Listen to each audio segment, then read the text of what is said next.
आमर जो गोटे कथार कहते कि जदि सकाळटा आपंकर भलरे कटि पूरा दिनटा भलरे जीव यहाँ एक्चुअली आप निजे भी एक्सपीरियंस करेंगे जदि कौन कारण आप सका गोटे चिड़चिड़ा होती आप दिन सारा चिड़चिड़ा रे ये कथा से परिका जलखिया कथार भी लागू जदि माने आप जहाँ भी खातु कौन सिंपल खाଇବା खातु जलखिया खातु पखाड़ भात खातु कि जब आत्मा शांति होती पेट शांति होना आप दिन सारा एनर्जेटिक रे तो ये कथार कथार मोर भजा होगला भजा सांगे तो निहाती गोटे कौन आइदर आप भात खाइबे रुटी खाइबे या पराठा तो मुझे पराठा बनाऊँगी जो मैंने भी मो मॉर्निंग ब्लॉग्स देखुं ना से मैंने एतु जानी सारे मु पराठारे प्रो माने मु साधा पराठा बनाए पनीर पराठा बनाए आलू पराठा बनाए मिक्स वेज पराठा बनाए मत किसी भी पराठा कहे मुझे आराम से बनई पारि आगुरी तो झील बेले मुझे बनाऊ नी माने मु कहि मु खाली रुटी करदेवी तादरे घी आउ तेल लगेदेवी मु कहे एका कथा तो पराठा कौन माने रुटीटा प्लेन आउ पराठारे तेल कि घी लगी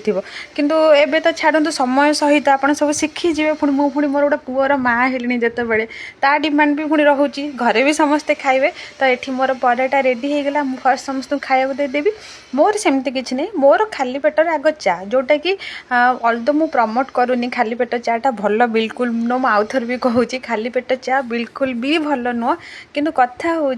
मु चा न पीले दिनटा मोर स्टार्ट हेनी मु चा पीबार अध घंटा घंटा पर किसी भी खाइबी आउ गोटे कथा है चा सहित मु बिस्किट फिस्किट किसी खाएनि मत प्लेन सिंपल चा कप आ बाहर व्यू कि छात को जा जो हो इवन मो रूम मैंने बेड ऊपर भी नॉर्मल भी बसिले बस मत चा कप आ मत एतिक ही दरकार तो जदि आपन को भी एमती भल लगुथिबो मोर कथा मोर रोसई चाहे भी साधारण रोसई ताले लाइक कमेंट